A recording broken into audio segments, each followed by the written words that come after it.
It's a real abiding pleasure to be here. Thank you, Bill. Thank you, Patrick. Thank you for being here.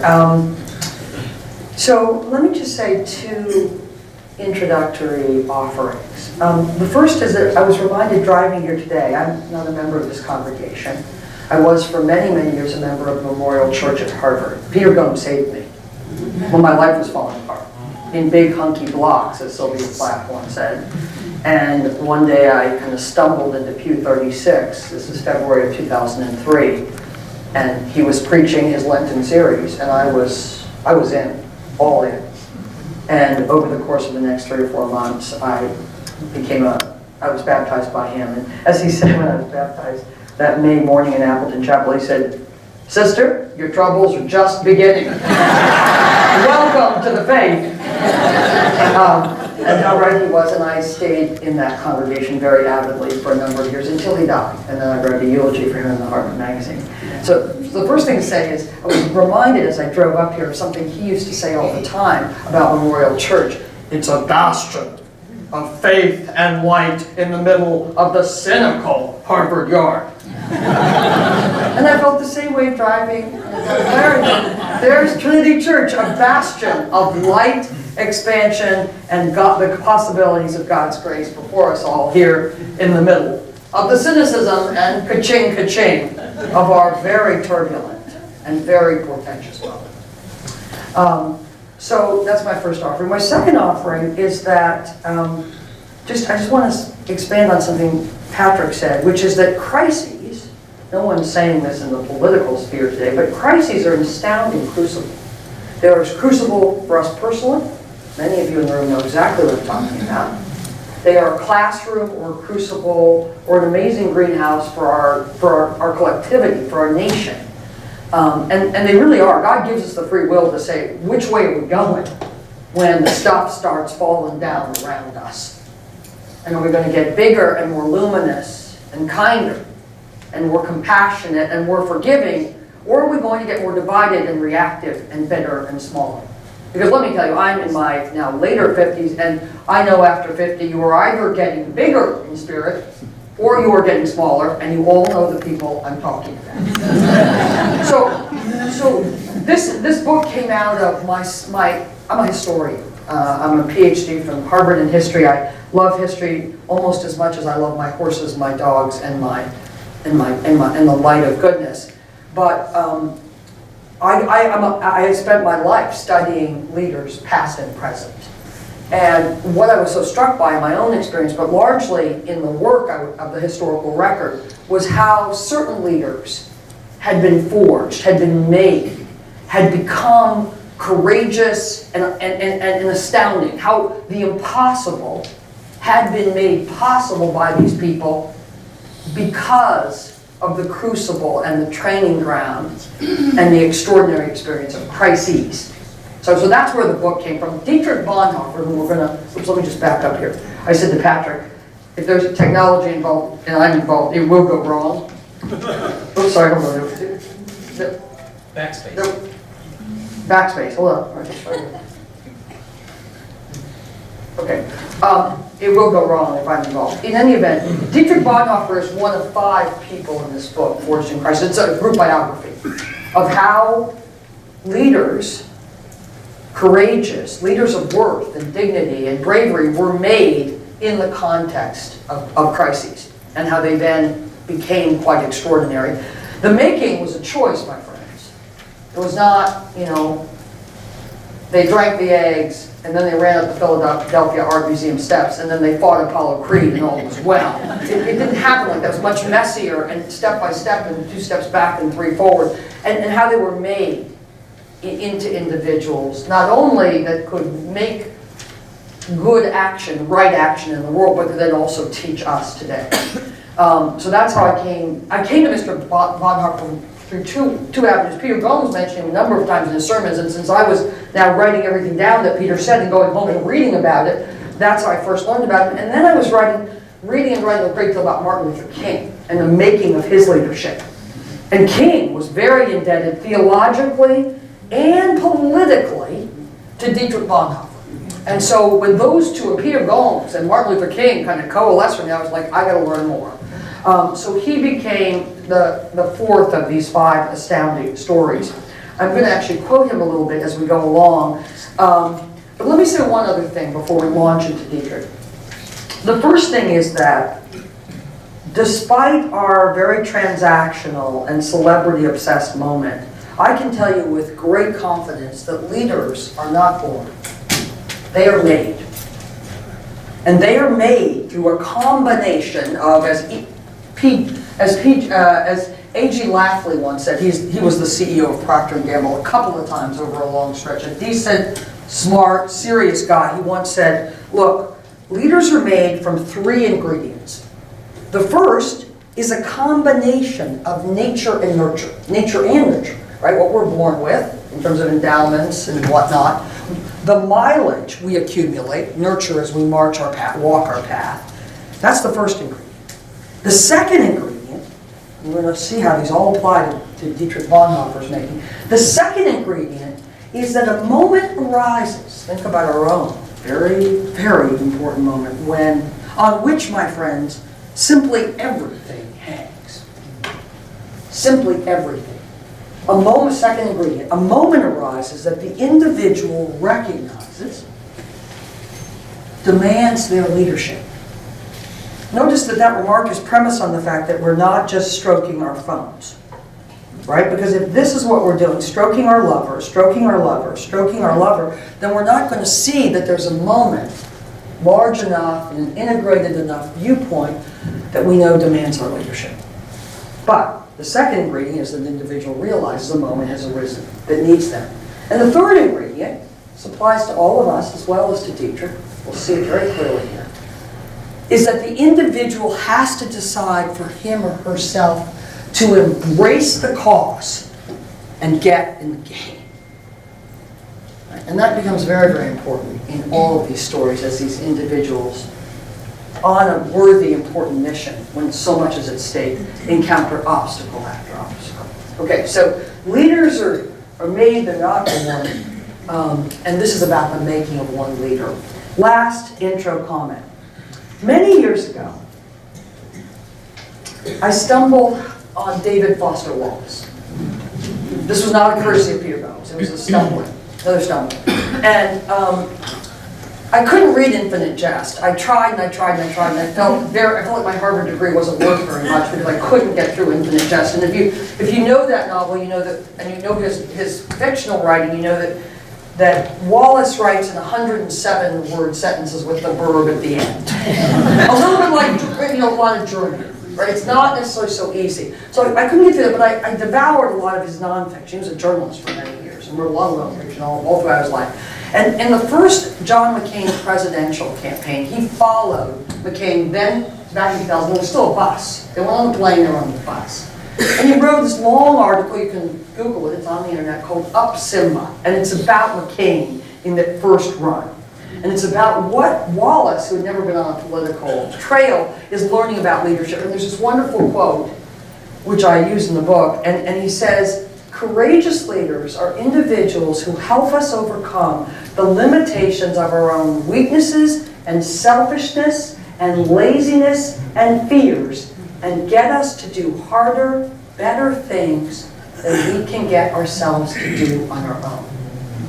Courageous leaders are individuals who help us push through the obstacles of laziness, selfishness, weakness, and fears and get us to do harder, better things than we can get ourselves to do on our own. And oh my dear friends, aren't we thirsty for leaders like that right here and now? Not just here in Trinity Church where you have it in community, but on a larger stage. Is our nation, our children hungry for this? Okay.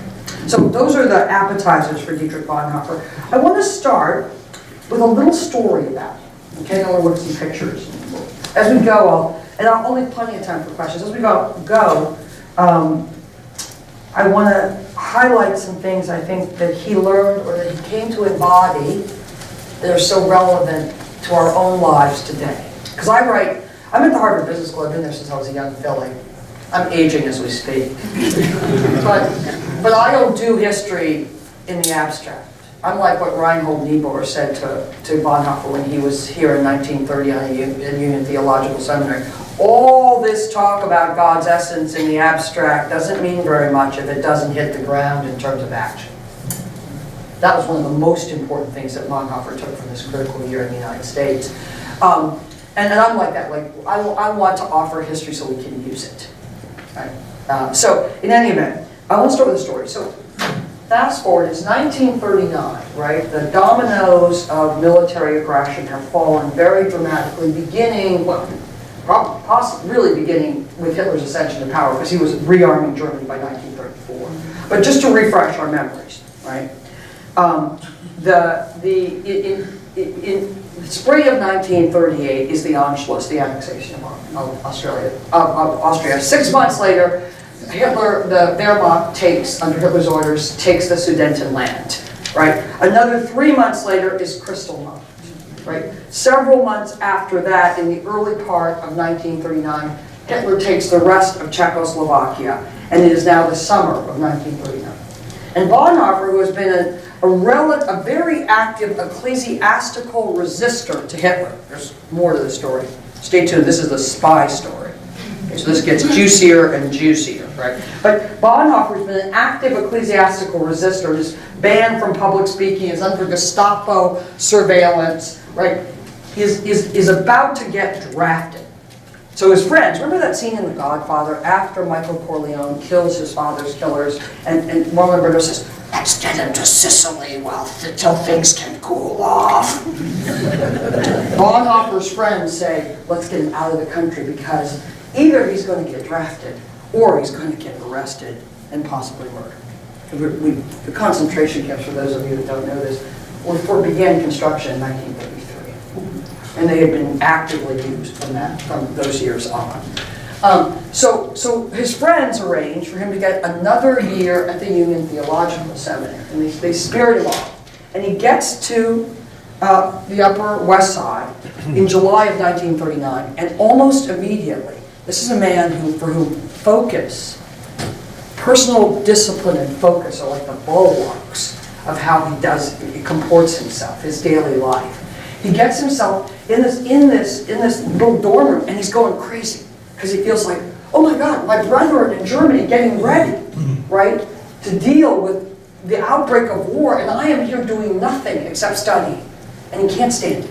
And he chain smokes when a woman who moves into the dorm after sees the room, it's like completely covered in cigarette butts. He's so anxious, he can't sleep, and he finally decides to go right back. So he's there in the United States 8 days. And he goes back. Now he takes the last ship sailing from New York for Germany before war breaks out. And he knows what he's going to do, okay? So let me just read you something. I'm going to intersperse this. Because it's Sunday and you've just had some fabulous readings from Patrick, I wanted to kind of piggyback, okay? So these aren't scripture, but it's Bonhoeffer, right? So bear with me a little. So I have my little green tabs, and these are my quotes of him. So I have come to he writes this to a good friend. I've come to the conclusion that I have made a mistake in coming to America. I must live through this difficult period of our national history with the Christian people of Germany. I will have no right to participate in the reconstruction of Christian life there after the war if I do not share in the trials of this time with my people. Christians in Germany will face the terrible alternative of either willing the defeat of their nation in order that Christian civilization may survive, or willing the victory of their nation and thereby destroying our civilization. I know which of these alternatives I must choose, but I cannot make such a choice in security. So he goes back. A couple of days later, back in Germany, one of the folks who had gotten him out sees him. He's at a little talk for members of the ecclesiastical resistance. And this is what he has to say. I was absolutely up in arms, blurting out, how could he come back after it had cost us so much trouble to get him into safety? Safety for us, safety for our cause. Here, everything was lost anyway. He very calmly lit a cigarette. Then he said he had made a mistake in going to America. He did not himself understand now why he had done it. It is this fact that he abandoned in all clarity many great possibilities for his own development in the free countries that he returned to dismal slavery and a dark future, but also to his own reality, which gave to everything he told us then a strong and joyful firmness, such as only arises out of realized freedom. He knew he had taken a clear step, though the actualities before him were still quite unclear. This is the story of a man who found his way, who worked tirelessly and bravely through lots of fear and lots of setbacks and lots of mistakes toward the realized freedom. And it's around these three questions that his life revolves. So let me just, in this place, on this day, in Lent, offer them to you. And think about how they may or may not be relevant. I think they are very relevant to our own turbulent, chaotic moment. What does it mean to be a committed Christian in a totalitarian state dedicated to destroying those designated as its enemies? First question along which Dietrich Bonhoeffer's life moves and has its being. How is one to live responsibly, this is his language, when the great masquerade of evil has played havoc with all our ethical concepts? The past does not repeat itself precisely, but sometimes it sure as hell does rhyme. That's 20. What do we owe to those who suffer, and how do we translate these obligations into individual and collective action? So one of the most interesting things about this life, his life, is how, no, we'll go to that life in a second, is how he constantly nurtured, discovered, he wasn't born with it, discovered and then nurtured what he called the view from below. Right? What does it mean to be of the oppressed, right? Or of the weak, or of the persecuted, or of those deemed untouchable? And what are our obligations there, and how do we understand those and keep those within our heart and mind and action? And how is that rooted in our communities and in being, right, in creating a Christ-centered community? Okay. So that's the long intro. I'm going to show you some slides and say just a little bit about his early life and why it's so interesting in light of his larger life. Now I'm hitting enter now? Yep. Okay.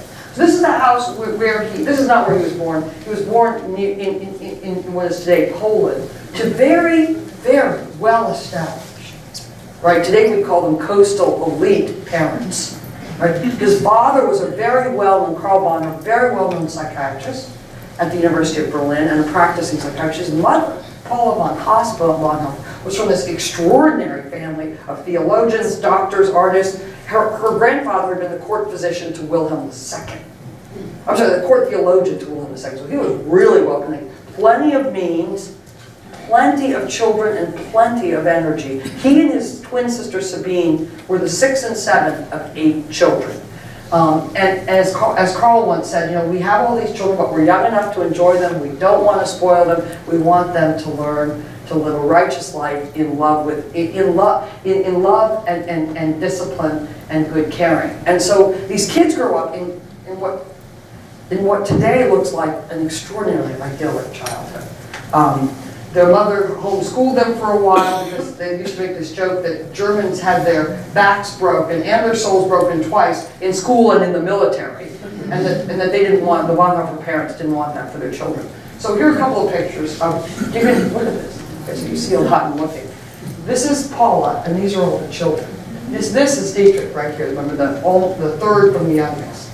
So this is he right there, with the blonde hair and the Prince Valiant haircut. Okay? But look at just, I mean, what did Tolstoy say? Every family is broken in its own way. It's hard to find a lot. I've spent a lot of time with this family. It's hard to find a lot of breaks here. And this is not, this was not a Christmas card. This is just a family that liked each other. Okay? And these are the boys, and these are all the boys. Klaus, Walter, Carl Friedrich, and Dietrich, and their father, Karl Bonhoeffer. and we'll come back to some couple of them. This is Dietrich Bonhoeffer as a university student at the University of Tübingen, where he spent a year. So he was born in 1906, February 4th. And at 14, so 1920, he marches into the dinner table and says, I want to be a minister. Very interesting, 14. And the family gave him a lot of grief about that, but he was very, very adamant and remained absolutely committed to that idea. So he undertook a theological study at the University of Tübingen. In the Bonhoeffer family, all the children went there for 1 year only. So he's there for a year. And then he heads to the University of Berlin, where, I mean, he makes Doogie Howser, for those of you that remember that show, look like a lightweight. I mean, he is so smart, he's so productive, he's so extraordinarily focused, and he ends up at the University of Berlin in the early 1920s with Karl Barth and many other theologians of international repute, debating a host of questions from the essence of truth to the accessibility of man, to man's accessibility to God. And he begets, and he is really, really committed and interested in that work, and earns several degrees. His first thesis, written at the University of Berlin, was concerned and titled, What is Church? What is church? And it's not an ecclesiastical kind of, org chart, right? It's about the community of people. I want to read you what he said at the end of the piece. It's about how is a church the embodiment of Christ on earth? And so it's the beginning of this lifelong exploration, first intellectual and then much more tangible and practical, about the power of community based on authentic, committed, mutually sacrificing fellowship. So at the Harvard Business School, we like to talk a lot about teamwork and empowerment. You can just throw those terms out. We're talking about something much deeper, much more satisfying, much more difficult, and much more based in love and caring than any teamwork or empowerment cliche I can throw up on a PowerPoint here. There's a very different thing. And this is the beginning of this exploration into what community means. Now remember, back to crossing the Rubicon and going back to Germany in 1939. He goes back not because he says, I must do it. He goes back because my brethren are there and I must be part of my brethren. So community is really at the core of all that Bonhoeffer does and becomes. All right, let me just read you this last line, some of the summary lines with my terrible translation from German. This embodiment, the church, comprised a group of stumbling, sinful people who pray for one another, sacrifice for one another, and forgive one another. Where one member is, there is the entire church and the entire community. No one is alone, no one is abandoned, no one is homeless. So that is this first thesis is completed in the mid-1920s, and he spends the rest of the 1920s at the University of Berlin getting a PhD and then doing in Germany really what is a second, in American terms, a second PhD.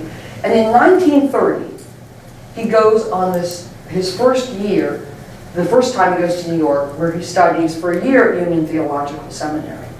And he's blown away by New York, and by the beginnings of the Great Depression, and by Reinhold Niebuhr, and by a dear friend of his, an African-American student named Frank Fisher, who takes him to the Abyssinian Baptist Church almost every week on Sunday. And he can't get over the power of the black church community, particularly, right, the preaching, the group involvement literally in the sermon, and the Negro spirituals. And he is profoundly touched by this. By the way, Adam Clayton Powell, like Reinhold Niebuhr, was preaching a gospel of action, right, of Christianity, Christ's teachings applied to a complicated, divided, tumultuous world in 1930. He is also struck, partly because he's with Frank Fisher, right? He travels, and they're thrown out of train cars because Fisher is black. He is struck by the power of racial prejudice in the United States. He can't get over it. He writes to one of his brothers. He says, boy, this is terrible. These Americans are just, I can't imagine this existing in Germany. Then he says,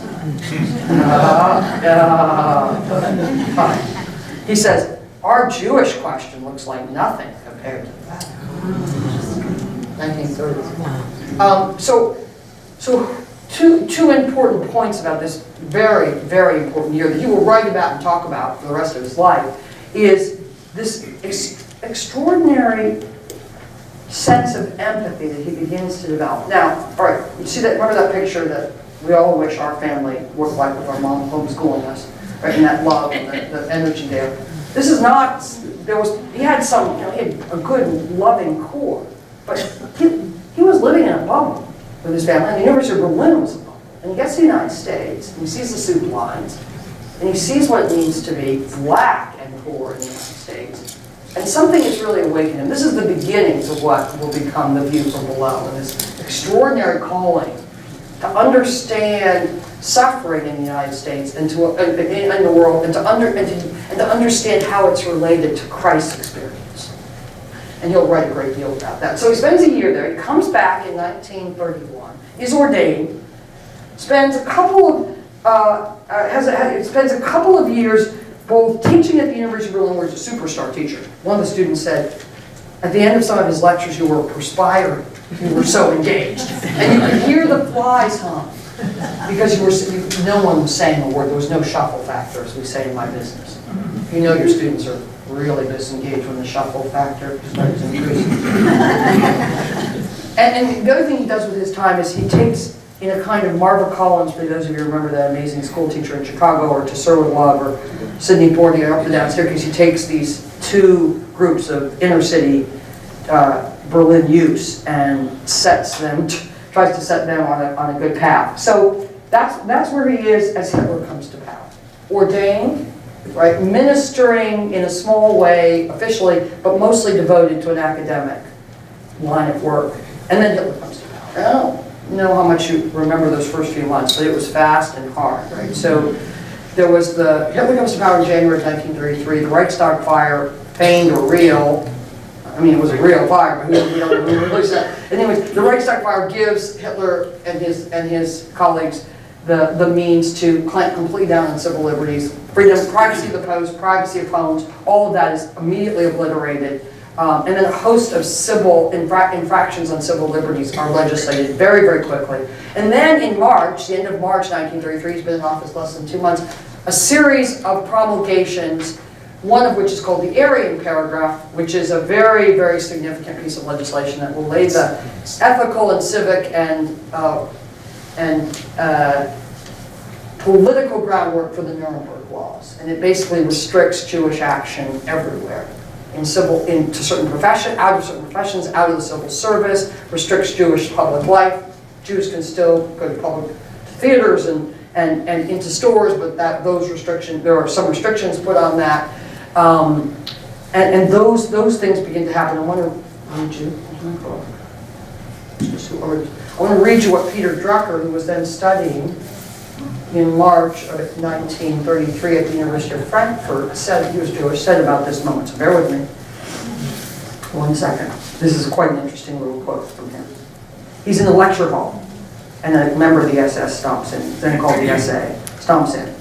The Nazis knew that control of Frankfurt University would mean control of German academia altogether. Everyone knew that a test of strength was at hand. The new Nazi Commissar wasted no time on the amenities. He immediately announced, this is in a big lecture hall, the Jews would be forbidden to enter university premises and would be dismissed without salary on March 15th. Then he launched into a tirade of abuse, filth, and four-letter words such as had rarely been heard even in the barracks, and never before in academia. Next, the new boss pointed his finger at one department chairman after another and said, "You will either do what I tell you or we'll put you into a concentration camp." There was dead silence when he finished. I went out, sick unto death, and knew I would leave Germany within 48 hours. And he did, never returned.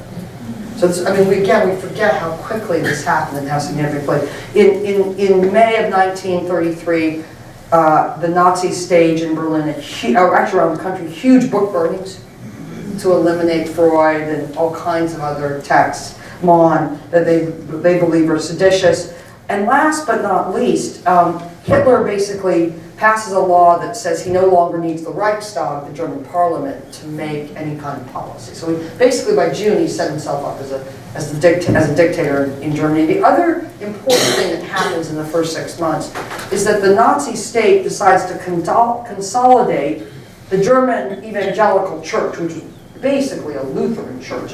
I'm taking a little bit of liberty. The German Protestants, 40 million people, into a state church, the Reichskirche, and to bring it under state control. And that will mean, for a lot of pastors, excising the Old Testament because it's Jewish. Right? Making all kinds of rules and regulations about Jews that have converted to Christianity and excluding them from churches, and a host of other, right, exclusionary and persecutorial action. And this is, again, all the first 6 months. Bonhoeffer immediately goes into ecclesiastical resistance, along with lots and lots of other pastors that were upset about, not so much necessarily about the persecutorial nature of the Nazi regime's actions, but they were upset about the fact that the state was trying to control the liturgy, trying to control the substance of their work. Bonhoeffer writes a paper called The Church and the Jewish Condition. This is in the spring of 1933, that becomes widely publicized and very, very controversial, in which he says the church has a responsibility to make the state responsible for its unchristian actions, to call the state to account. Its second responsibility is to aid the victims of the state's persecution or oppression, including Jews. Now, very controversial. And the third thing is to put a spoke in the wheel of the oppression and the tyranny. Whoa, is exactly right. It was too hot to handle for a lot of people. But it's the beginning, it's really the first big stake in the ground of his resistance. Now, that same family, the same loving, well-connected family, is immediately involved in resisting Hitler. And as Karl Bonhoeffer, the father, said, I knew from all of my psychoanalytic colleagues in Berlin, many of them who had examined Hitler in the 1920s. Remember the beer hall putsch in Munich, 1923? He'd been incarcerated and examined extensively. We knew what a psychotic he was. We knew what he was capable of. So he's got this family that's very, very supportive and of resistance and very involved in it. His brother-in-law, this is very important, is Christine, his sister, Dietrich's sister, Karl's daughter, is married to a man named Hans von Dohnanyi. Right? Hans von Dohnanyi, his son is named Christoph, for any of you that know classical music. He comes every year to conduct for the BSO, and often we'll do a radio interview talking about his famous uncle and father, Bonhoeffer and von Dohnanyi. Von Dohnanyi works for the Department of Justice in the Nazi regime, where he had been before Hitler took power. And his boss doesn't like Hitler. So von Dohnanyi, beginning in 1933, his brother-in-law, Dietrich's brother-in-law, has an inside track on what's really going on, including the early days of the final solution, including the concentration camps, including the Einsatzgruppen, who many of you will know what I'm talking about there. Some we can certainly talk about the mobile killing squads that were the forerunners of Zyklon B and the extermination camps. So he's in a hotbed of activity. And some good friends from America come to visit in 1934, and they notice that Dietrich and his brother keep jumping up at the dining room table to listen at the door, open the door, make sure no one's listening. That's what we're talking about, my friends. That was what had happened. So that's 1934, and Dietrich decides, after waging an extended battle with other clerics about what the church should do, Dietrich joins a group of clerics, including a man named Martin Niemöller, who many of you may know that name, and they form an alternative church designed to resist the state church called the Confessing Church. And the church war erupts. Bonhoeffer is disappointed again and again in 34 by the Confessing Church. These are the resistors. They're not actively political resistors, they're theological resistors. And they're mostly fighting the state theologians on matters of theology. Bonhoeffer's frustrated that they're not stronger and they're not more defiant. And he goes off to London. So I need to get into the wilderness for a while and cool off. He goes to London where he ministers to 2 German-speaking congregations. He gets to meet a guy named George Bell, who was the Bishop of Chichester and will become very, very involved in trying to help Germans resisting Hitler during the war. And he runs up such a big phone bill, staying involved with things at home, that the British Post Office, which then administered phone bills, said, we got to give you a break. No minister should have to pay this much money. So he's not, he's really home, but not, he's really there, but not there. He's betwixt and between. In 1935, he's offered, let me see if I have a picture here. Forgive me, I made this slide that got a while ago. And these are some of the kids that he was working with, these rowdy, troubled, disadvantaged kids that he was working with in Berlin. It's a good picture, and I have a couple of really good pictures. There, that's the Gideon class. That's how I know him. This was taken in the mid-1930s. Serious, thoughtful, extremely focused. So Dietrich Bonhoeffer, like Jackie Kennedy, could listen very, very well. When someone was talking to him, all he did was listen. When he was writing, all he did was write. When he was playing table tennis with his ordnance, he was a really competitive guy, all he did was play table tennis. So, we have a lot of trouble with our lovers and our gadgets and all the stuff going around focusing. He taught himself to focus, and it was an extremely powerful tool for him in all kinds of ways, as you'll see when we get to his time in prison. But focus and discipline are, again, really important traits, aspects, tools in his belt that he cultivated. And you can see it in this picture. So in 1935, he's offered a chance to go teach a number of seminarians for the confessing church. This is another interesting episode. And he takes the job. And so he goes and sets up a little, we would never call it a monastery, but a community of ordinands, now just near the Polish border, right? North and a little bit west of Berlin. It's called Finkelnbaum. And a whole lot of interesting things happen there. They live their life according to the Sermon on the Mount. He sets the whole curriculum up. It's 25 people. There are 6 cohorts over the next 2 years, rotating through. And some of them are women, but most of them are men. And he sets the whole curriculum around the sort of Sermon on the Mount on the grounds that this will be a ballast, a moral ballast that we can, kind of, if you will, build the bricks on, in which we can stand with solidity when the world around us is in a moral freefall. And that becomes very important. The second thing that is absolutely important about these 2 years in Finkelwald, which he will later say were the most gratifying and satisfying years he spent professionally, is that he develops an astounding view of community. Right? The men eat together, well, there's a few men. The men and women eat together, they work together. He requires everyone on each Sunday to take a walk with a different person, so that by the time you finished your time at the seminary, you have had a 2-hour walk with every single person. You are also required to state that you will not speak about someone behind their back.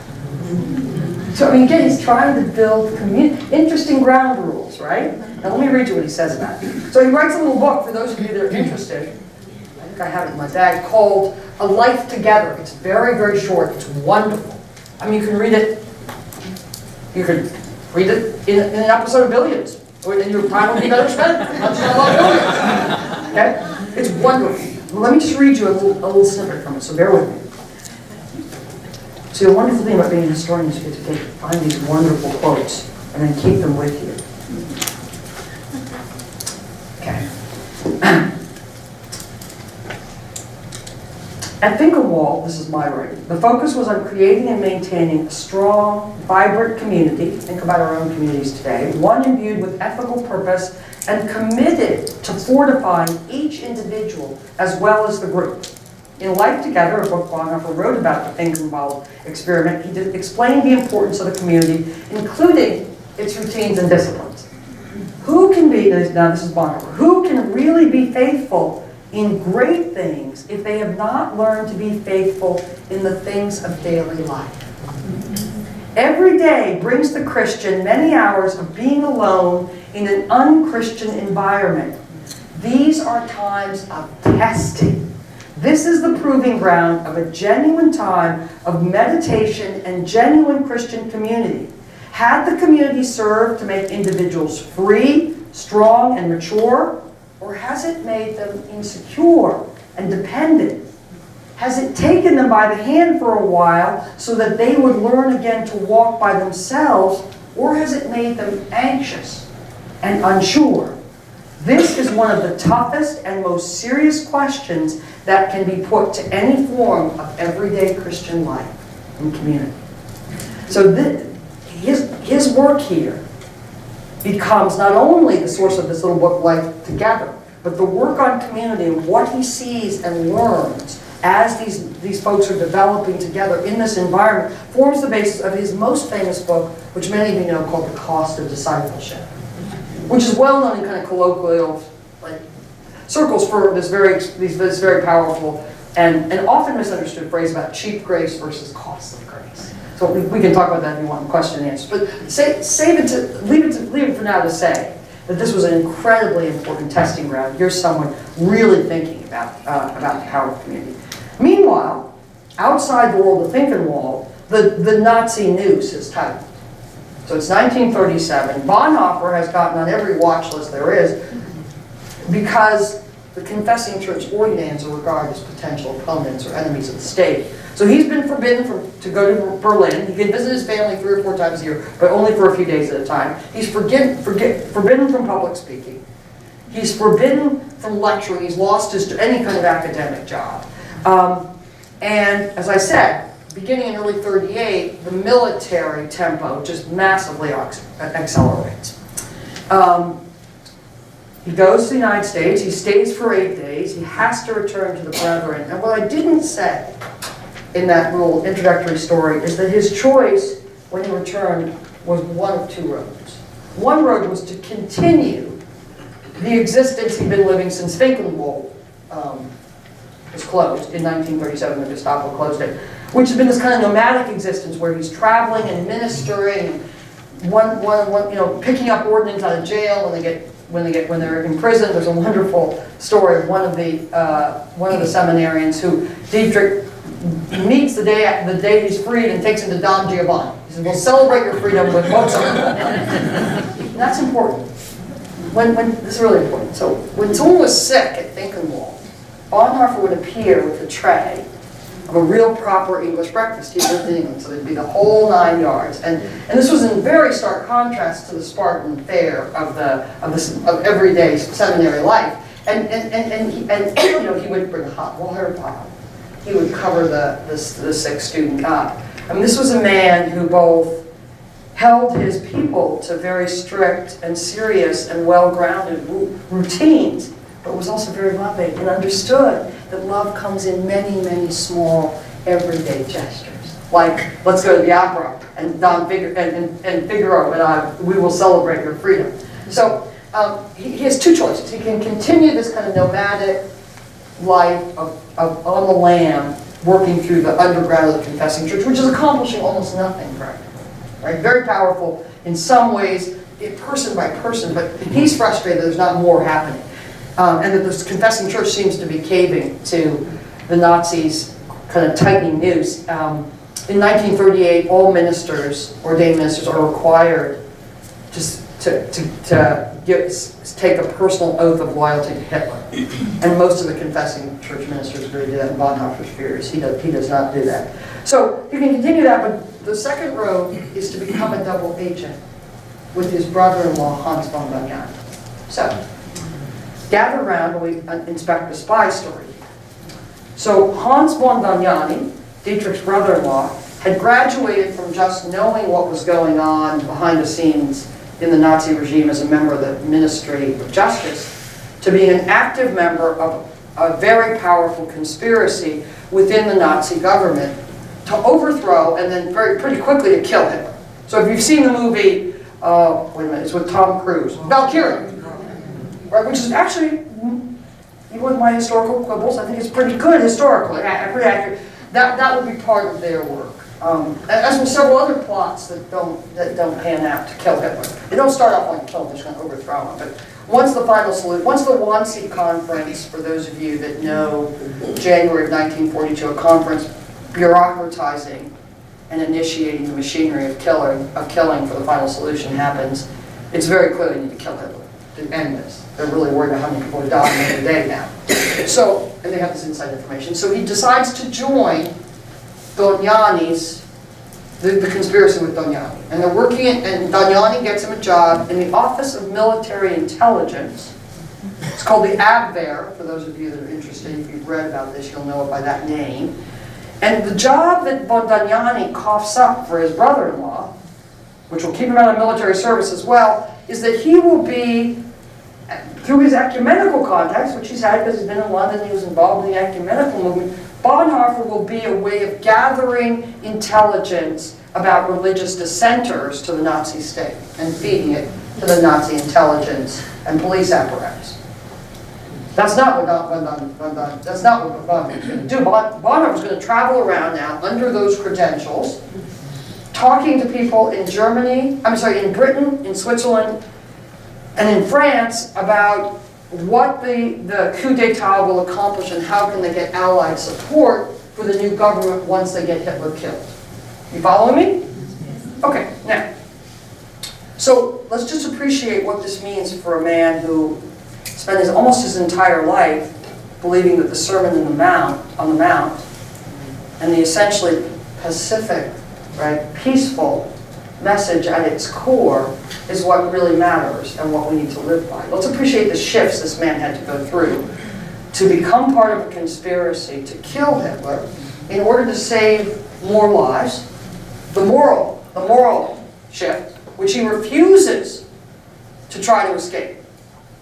So one of the really interesting life lessons from Dietrich Bonhoeffer is how a whole lot of what we do has a big ethical choice in it, and we cannot try to escape or satisfy away that or ignore it or shove it under a rug and think, oh, it'll work for today and we'll worry about tomorrow then.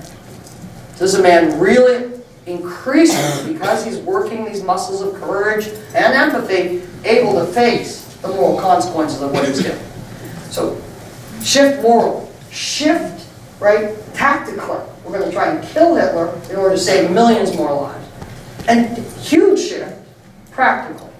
So immediately after these, in the context of these two Bonhoeffers, Damiani and Dietrich, and then Dietrich's brother Klaus, and another brother-in-law, Gerhard Leopold's, right?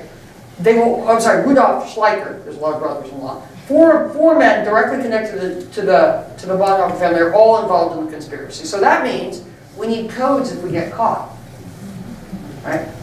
I'll just give you one taste of this. There's a lot of this, right? You've got to excise all the diary records and the names and the people you know, right? You've got to have all these things lined up in case you're arrested. And you've got to be very, very careful because you're all under watch. And just to add one more little bit of paprika to this interesting stew, the Abwehr was caught directly between the Gestapo and the SS, both of whom were envious of its resources, so they were both looking to trip up the people at the top of this particular agency. Call it bureaucratic meow meow. So they are really under the glare. I'll give you one little taste of the paprika with the code. So the family design, this turned out to be very important. The family designed this system where they would deliver books to each other. If the book had a code in it, there would be a tiny pencil mark on the title page. And then every other page, there would be a pencil mark under a letter. And the letters, oh yes, it worked.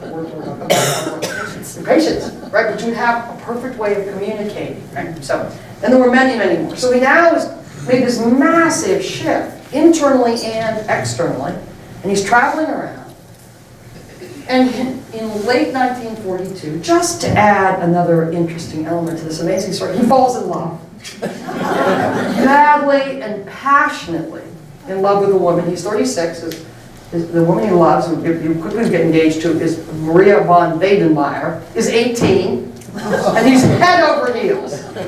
And if you pick up the book or you get interested in his letters and writings, the single best piece of Bonhoeffer's collected works is this little book called Letters and Papers from Prison. There's letters to her. Oh my God. And he falls in love, and they get engaged, and that's late 1942. In February of 1943 and early March of 1943, there are two amazing attempts on Hitler's life, which you've never read about. Right? One involves blowing up an airplane. that he's on, and with a bomb inside 2 bottles of Cointreau. Doesn't happen, the bombs don't explode. And then another involves a man blowing himself up at an armory by shaking Hitler's hands in March, and Hitler's schedule changed at the last minute. So that's March 19. So, but the conspirators are right there. They're undeterred. They're going on. And then in April 5th, coming up on the anniversary, 1943, Dognani and his wife Christine and Dietrich Bonhoeffer are arrested by the Gestapo. They don't really have any charges. They're just arrested. And he's placed. Let me show you a few more slides. Pictures. He's placed. I'll show you prison. He's placed in a military prison in northern Berlin called Tegel. These are just a few shots. So this is a Fuhrer. Right, just reminding. This is Ludwig Miller. He's who he's shaking hands with. His old friend who's been appointed head of the Reichskirche. So it was all in the family, so to speak. This is Dietrich on the boat coming back in July of 1939. This is Dietrich in Tegel, the courtyard of Tegel, this military prison. Now, there's his cell was right here, okay, top floor. And I think there's a picture of the cell. So let's just leave that on the background. So 8 by 10. So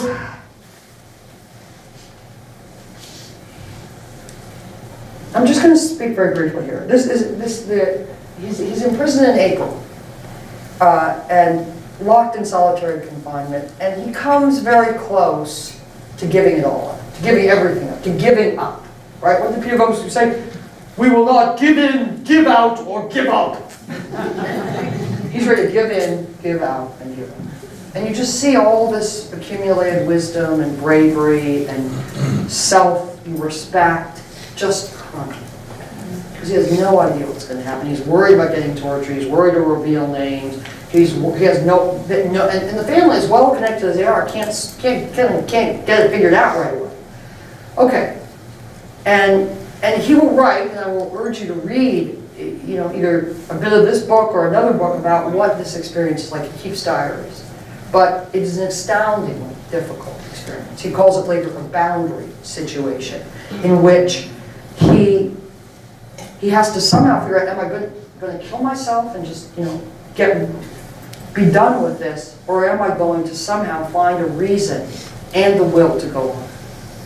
And he chooses the latter, but by the skin of his chinny chin.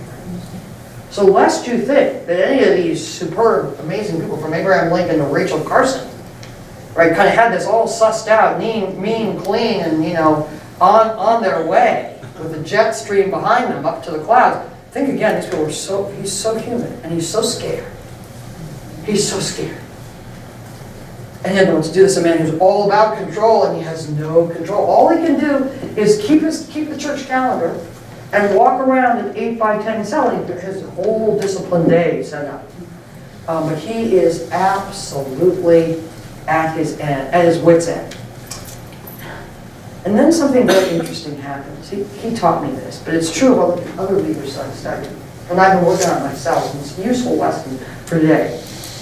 He, like Rachel Carson, who battled fatal cancer and ran the clock to finish Silent Spring, or Abraham Lincoln, who thought very seriously about killing himself a couple of times during the White House years. And like all of us, he learned that I don't necessarily have control over what's happening externally. I have control over what I'm going to do with that. And I can choose to shut the door on my mind to the worst case scenario. Let me say that again. I can choose to shut the door in my mind on the worst case scenario. I mean, and I'm not talking about naivete. I'm not talking about Pollyanna, everything will be okay. I'm talking about consciously choosing.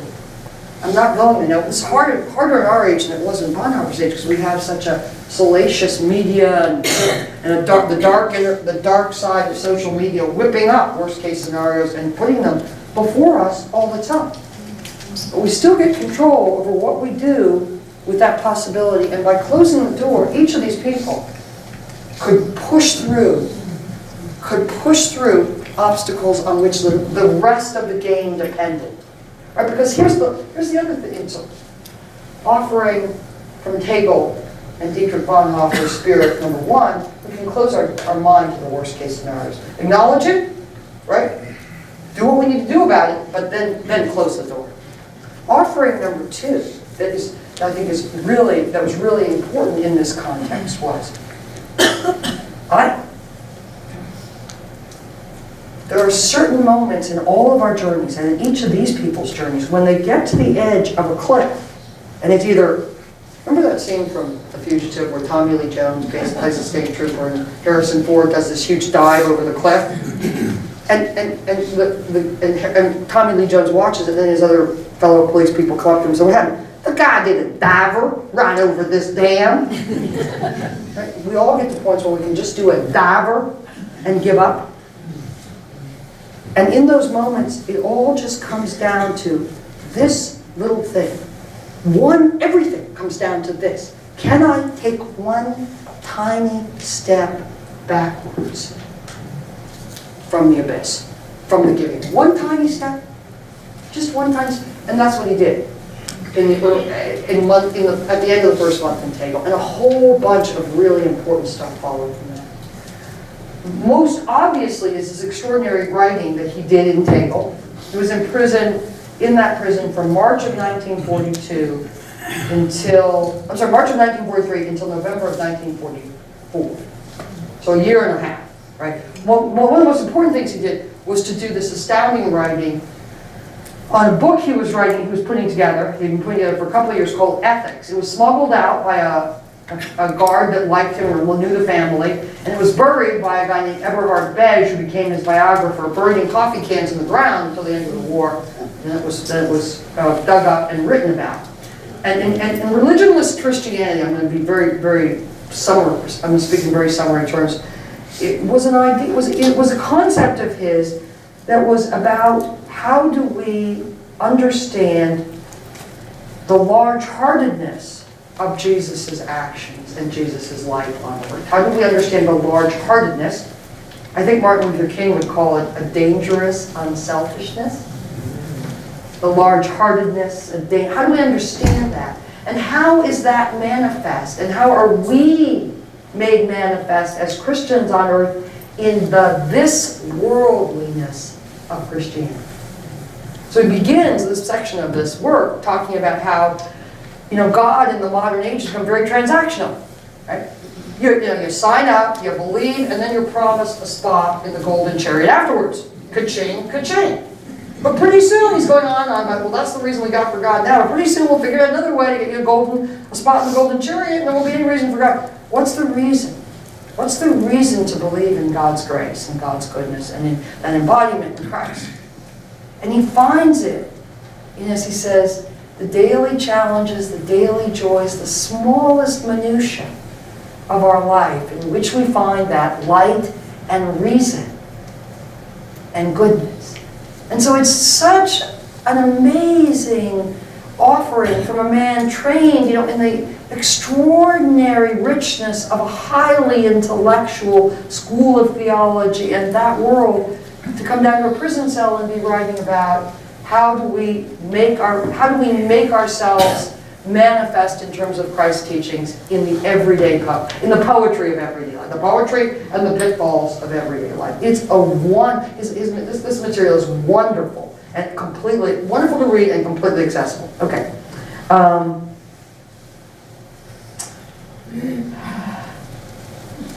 In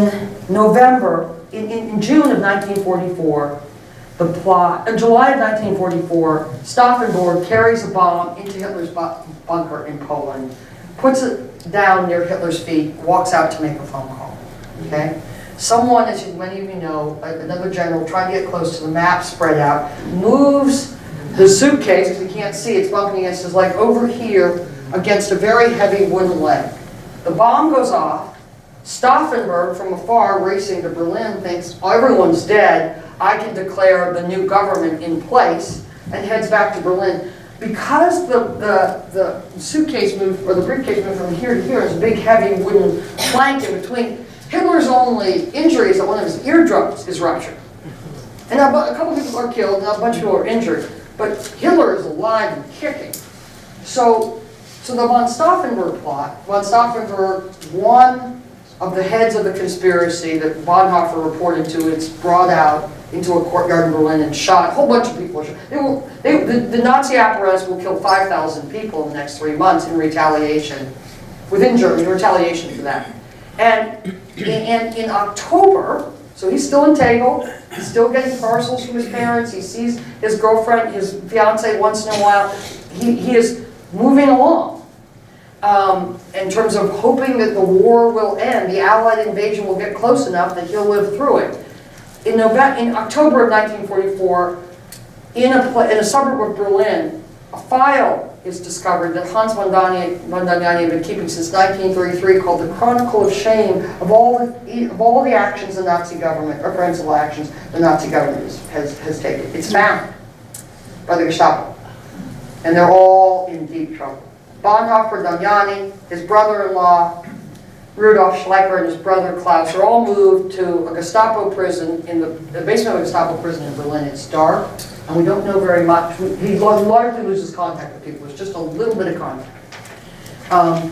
In February, meanwhile, we're still hoping for the invasion to get close to Berlin. In February of 1945, he's moved to Buchenwald, the concentration camp, where he spends about 3 weeks.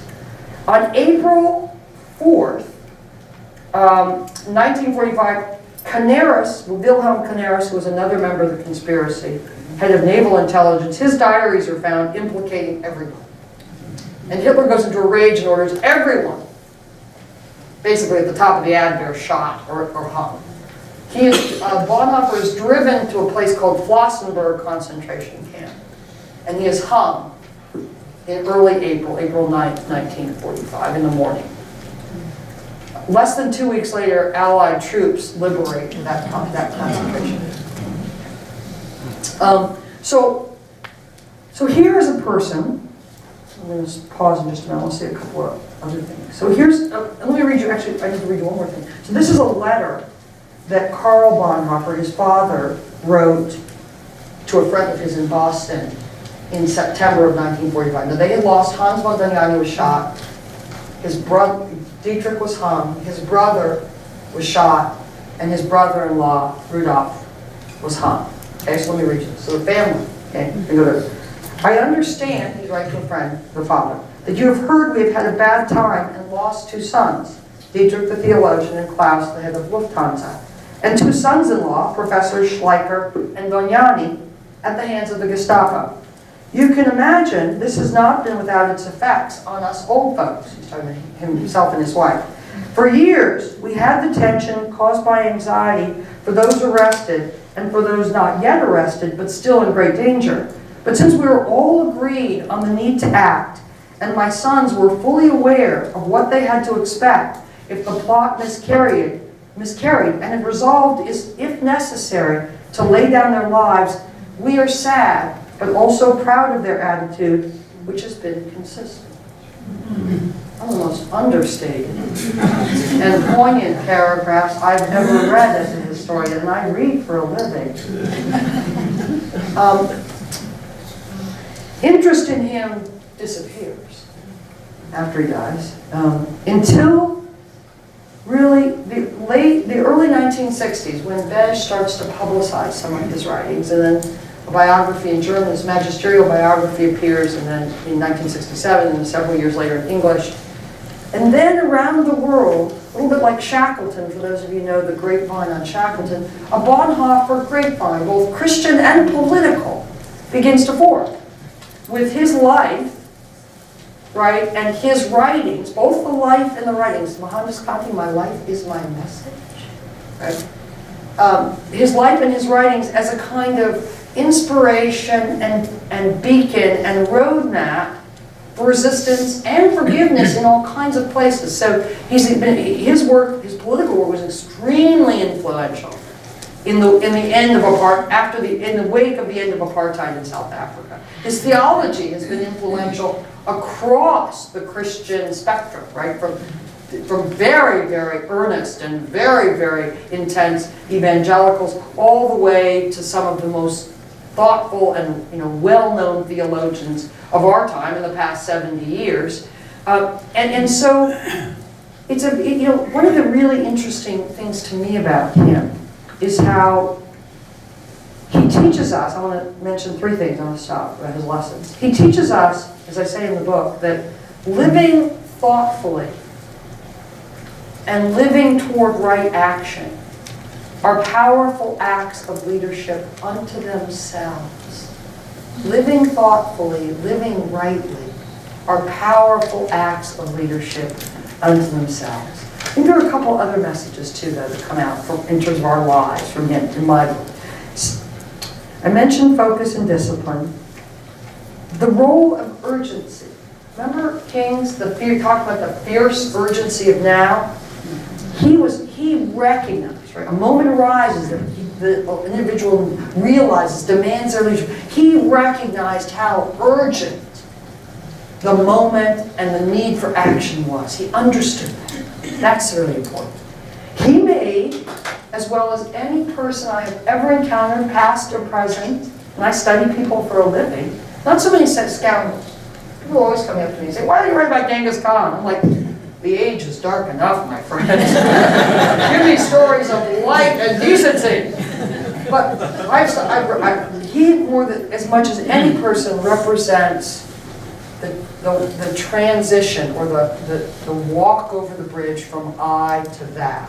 Right? Martin Luther. From I to thou. How we find our own actualization, our own sense of ourselves, our own greatest, most abiding joy in service to others, in fellowship and community with others. I to thou. Right? And he makes it thoughtfully at each step of the way. And with such grace and decency and small acts of kindness.